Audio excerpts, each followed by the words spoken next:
welcome back YouTubers to my channel of an everyday life. I'm an Aspie. If you're following me and you're new to my channel, my name is AspieAnswersAll or Aspie, and I'm all about creating mental health and awareness versus sharing my life story and journey with you all, taking you all on a journey on my life story with Asperger's syndrome and the like, as well as creating mental health and awareness on every other mental health disorders that I can by removing the stigma and misunderstandings and whatnot of what it's all about.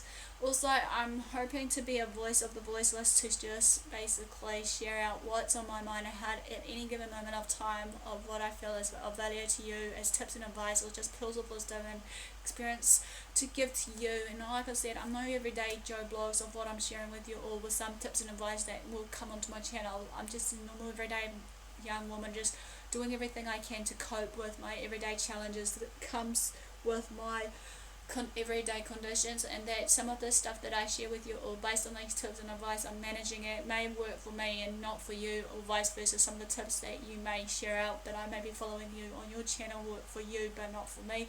But it's a matter of respecting one another and just a give and take, just to take it by ear, and if anything we don't agree with, just to basically, like I said, seek medical professional or second advice on what is given on the daily. So without further ado, guys, if you're new to my channel, also basically I'm doing the learning disability series, of which I'm hoping to complete it all in the next, I don't know, week or two. I might give myself as a challenge here to try and complete. And what I'm doing here right now is, at the moment, I'm up to part 8 of I'm right way, how to cope with dyslexia, on the dyslexia series. This is method 4, I should say. God, I'm getting tongue-tied, excuse me again, sorry. Which is improving reading and writing on how to cope with dyslexia. So let's begin this.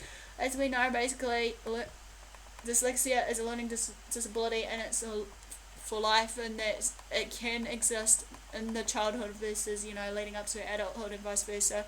Basically, sometimes it's hard to distinguish what these disorders are until we seek that professional help.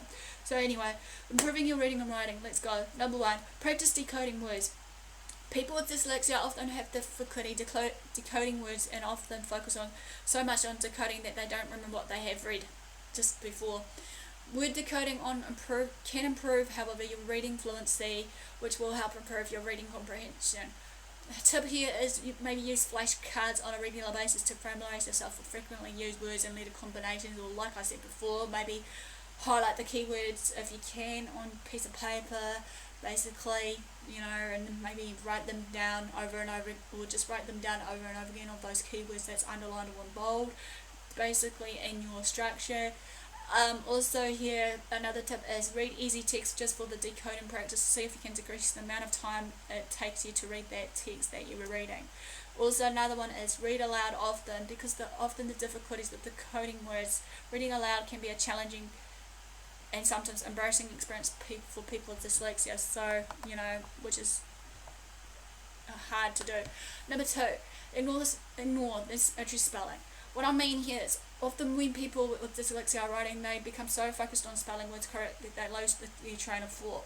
Try to ignore spelling when you are writing out a draft, however, and just maybe focus on getting your ideas out, be it brainstorming with the keywords, and like I said before, also with these keywords, basically to have diagrams and whatnot. Then go back later and review the document for spelling mistakes.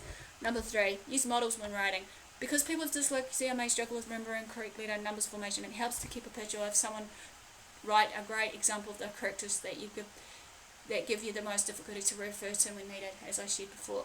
An index card can, with uppercase and lowercase letters as well as numbers handwritten on it, as an obtrusive way to have character models.